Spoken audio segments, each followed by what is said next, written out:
नमस्कार दोस्तों, आज नहीं तो कल पाकिस्तान से युद्ध तो तय है। प्रधानमंत्री नरेंद्र मोदी ने क्लियर कट मैसेज भी दे दिया है। ऑपरेशन सिंदूर नया नॉर्म, और अब आतंकी हमला हुआ तो बात यहां से आगे ही बढ़ी। इससे भी बड़ा एक्शन है, यानी युद्ध भी हो जाए तो बड़ी बात नहीं। लेकिन मैं आज हर भारतीय से सवाल पूछना चाहता हूं कि क्या आप सब युद्ध के लिए तैयार हैं क्या? किसी को पीओके चाहिए, किसी को पाकिस्तान को फोड़ देना है, ये कर दो वो कर दो का फील तो सब में, लेकिन क्या आप खुद युद्ध के लिए तैयार हैं भी? क्योंकि युद्ध सिर्फ सेना और सरकार नहीं लड़ेगी। ये हमने 4 रोज के छोटे से युद्ध में देख लिया। टेक्नोलॉजी के इस दौर में एक युद्ध सोशल मीडिया से लेकर दूसरे इंफॉर्मेशन सेंटर के माध्यम से भी लड़ा जाएगा, और वहां हो रही प्रोपेगेंडा की लड़ाई में आपकी मेंटल स्ट्रेंथ के अलावा और कोई हथियार नहीं चलेगा। लेकिन बीते 4 दिन में क्या देखा हमने? जिस वक्त भारत का मीडिया ये बता रहा था कि पाकिस्तान मार खा रहा है, पिट रहा है, और भारतीय सेना के शौर्य के बारे में हम आपको बता रहे, तब भारतीय मीडिया को ही एक कोऑर्डिनेटेड अटैक करके टारगेट कर दिया। और आप में से कई लोग ऐसे इकोसिस्टम के झांसे में आ भी गए। भारतीय मीडिया के अलग अलग न्यूज चैनल की रात भर की कवरेज में से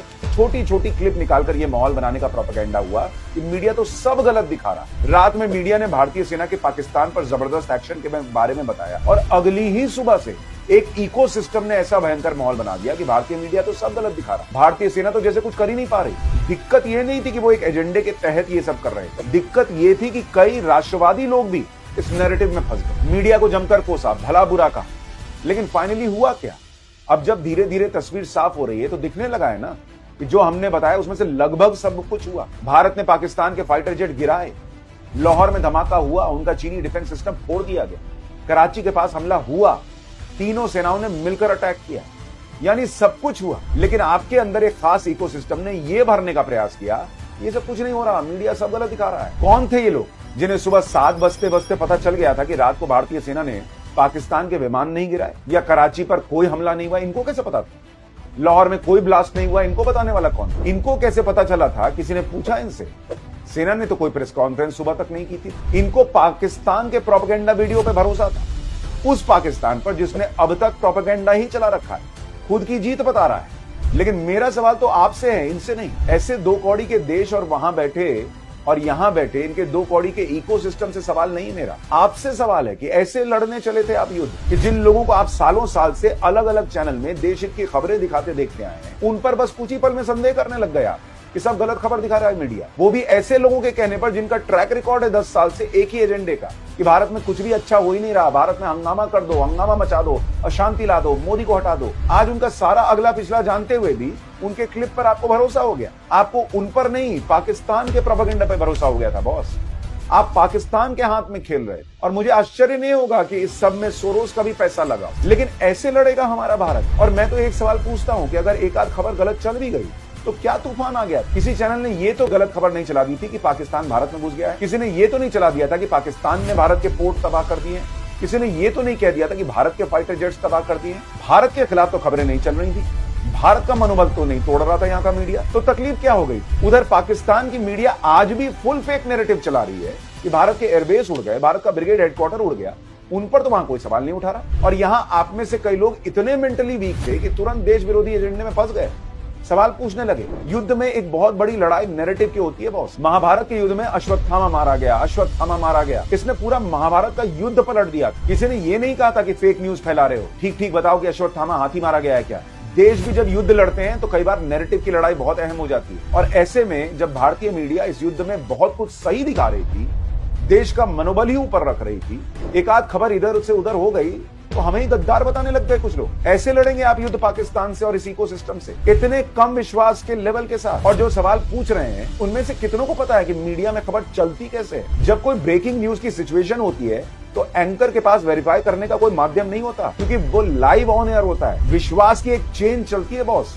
एंकर पीसीआर से आने वाली कमांड पर विश्वास करके आपको खबर बताता है, पीसीआर आउटपुट से मिलने वाली खबर पर विश्वास करती है, खबर बनाने वाली आउटपुट की टीम खबर देने वाली इनपुट की टीम पर भरोसा करती है, इनपुट की टीम खबर जुटाने वाले रिपोर्टर पर विश्वास करती है, और रिपोर्टर अपने सोर्स पर भरोसा करता है। क्योंकि युद्ध जैसे हालात में खबरें सोर्स बेस्ड आती हैं। जैसे 100 ड्रोन आने पर एक आध मिस होने का चांस रहता है, वैसे ही 100 खबर आने पर एक आध इधर उधर हो सकती है, सोर्स से भी गलती हो सकती है। जैसे सुरक्षा एजेंसियां अपने सोर्स के इंटेल पर रेड करने जाती हैं, कभी आतंकी मिलता है कभी नहीं मिलता, इसका ये मतलब नहीं होता कि सिक्योरिटी फोर्सेस की गलती है, ये होता ही होता है। इसलिए उस दिन हर चैनल से कुछ ना कुछ गलती हुई, लेकिन उसमें से एक भी गलती देश के खिलाफ तो नहीं थी। नव भारत के जिस वीडियो को वायरल किया जा रहा है कि हमने ये ब्रेकिंग चलाई कि भारतीय सेना पाकिस्तान में घुस गई है अज्ञात बॉर्डर से, वो भी सोर्स बेस्ड खबर थी। हमारे रिपोर्टर ने अपनी आंखों से बड़ी संख्या में भारतीय तोपों को बॉर्डर की तरफ जाते देखा। हम टीआरपी के चक्कर में होते तो उस मूवमेंट के विजुअल चला सकते थे, थोड़ी देर पहले का वीडियो बोलकर एक्सक्लूसिव फुटेज होता हमारे पास,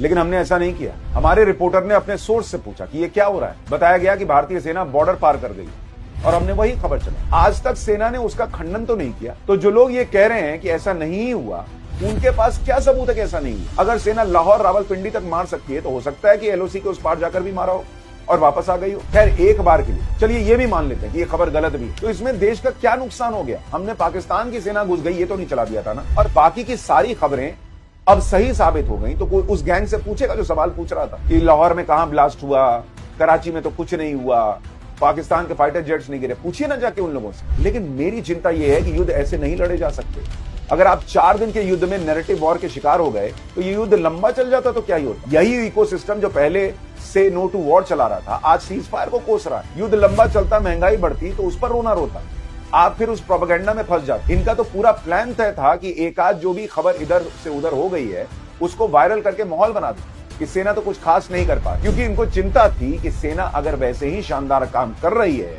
जैसा मीडिया बता रहा है, जो कि उसने किया भी, तब तो देश में ऑपरेशन सिंदूर का नाम हो जाएगा, मोदी का नाम हो जाएगा। इसलिए पूरी मीडिया को ही झूठा बता दो, ऊपर से आगे के लिए भी माहौल बना दो कि ये मीडिया तो सब झूठ बताती है, इस पर भरोसा मत करना। अगर हमारी सेना ने सब न बताया और सबूत न दिखाए होते तो ये उनके पीछे भी पड़ते। आप ये लिख कर ले लीजिए, ये प्रोपेगेंडा वॉर है और इतने कमजोर माइंडसेट से आप इससे नहीं भिड़ सकते।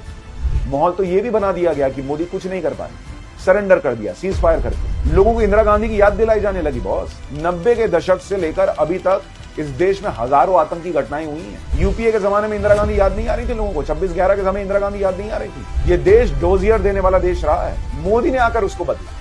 सर्जिकल स्ट्राइक और एयर स्ट्राइक के बाद जो ऑपरेशन सिंदूर हुआ, उससे बड़ा एक्शन आपने कब देखा था इस देश में? पाकिस्तान को घर में घुसकर, एक न्यूक्लियर देश है पाकिस्तान, उसे उसके घर में घुसकर बुरी तरह ठोकने का काम कब हुआ? पाकिस्तान का एक ड्रोन और मिसाइल भारत में गिरने नहीं दिया गया और उनके यहां जहां चाहा वहां घुस के मारा। ये लास्ट कब हुआ था किसी आतंकी हमले के बाद बॉस? और जो लोग कह रहे हैं कि पीओके नहीं आया, क्या पीएम मोदी ने आपसे कहा था कि वो मिशन पीओके लॉन्च कर रहे हैं? उन्होंने आपसे कहा था क्या कि बिना पीओके के रुकेंगे नहीं? ये आपकी हमारी भावना थी राष्ट्रहित में, देश के लिए। लेकिन उन्होंने तो डे 1 से इस ऑपरेशन को ऑपरेशन सिंदूर नाम देकर बताया था ये लड़ाई आतंकवाद के खिलाफ। लेकिन लोगों ने उनको भी कोसना शुरू कर दिया इकोसिस्टम के नैरेटिव में आकर कि पीओके तो लाए नहीं, रुक क्यों गए? डोजियर देने वाला देश घर में घुसकर ठोकने वाला बन गया। लेकिन ये करने वाले व्यक्ति पर भी आपका विश्वास इकोसिस्टम के चक्कर में 2 मिनट में ध्वस्त हो गया। ऐसे लड़ेंगे आप युद्ध पाकिस्तान से, जिसका युद्ध के दौरान काम ही यही है कि झूठ फैलाओ और अपना नैरेटिव बनाकर देश के लोगों को सरकार और सेना के खिलाफ कर दो, मीडिया को टारगेट करो ताकि वो लोगों का मनोबल ऊंचा न रख सके। ऐसे नहीं होता बॉस। अगर युद्ध की बातें करते हैं तो उसके लिए तैयार भी होना होगा। 2 मिनट में विश्वास खो देने का यह स्वभाव बदलना होगा। 2 मिनट में देश विरोधियों पर विश्वास कर लेने का व्यवहार भी बदलना होगा। सेना तो ठोक देगी, इसमें कोई शक नहीं, लेकिन आप कमजोर कर देंगे देश को अगर इसी तरह से व्यवहार करें। इतने सालों से रूस और यूक्रेन का युद्ध चल रहा है। आपने रूस में पुतिन और यूक्रेन में पगले जेलेंस्की के खिलाफ माहौल वैसा देखा जैसा भारत में इकोसिस्टम ने 4 दिन में भारत की मीडिया और सरकार के खिलाफ बना दिया? ऐसा बार बार आपको मजबूत बनना होगा। कई लोग हैं अभी भी मजबूत, लेकिन ये लड़ाई कई से नहीं, सभी की मजबूती से जीती जा सकती है। बाकी अगर आपके दिल में भी देश है और बात सही लगी तो इस वीडियो को और लोगों को भी शेयर जरूर कीजिएगा। यहां से मजबूती से लड़ना होगा, देश को एक साथ लड़ना होगा और इस इकोसिस्टम से भी लड़ना होगा, नैरेटिव की जंग लड़नी। क्या आप तैयार हैं इसके लिए? जय हिंद।